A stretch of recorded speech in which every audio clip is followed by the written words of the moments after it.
Well, first to remind ourselves what the Word of God teaches regarding this office, these offices.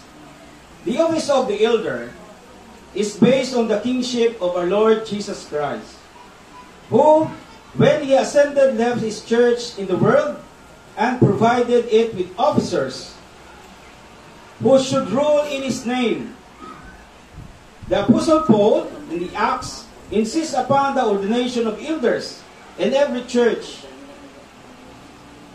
And in his letter to Timothy, commands those who rule will to be counted worthy of double honor, especially to those who labor in the word and in teaching.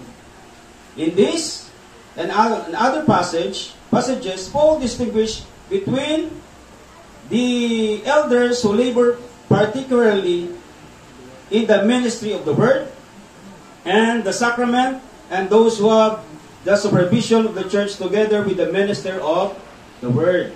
Therefore, the church from the beginning has had elders in addition to ministers and pastors.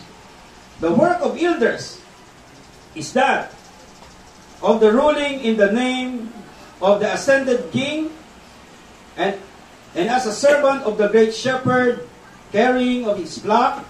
It is therefore also the duty of elders to maintain the purity of the word and the sacraments, to uphold the good order of the church, carefully guarding the sacredness of the office of the faithful and exercising discipline.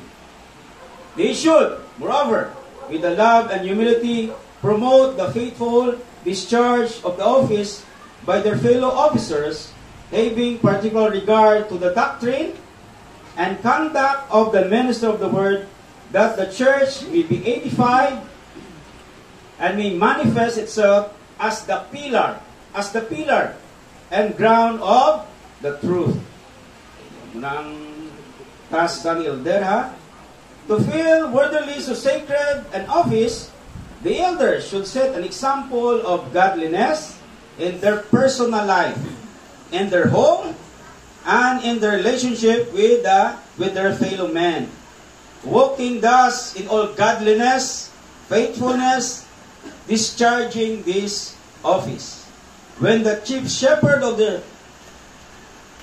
shall be manifest, they shall receive the crown of glory that fadeth not away.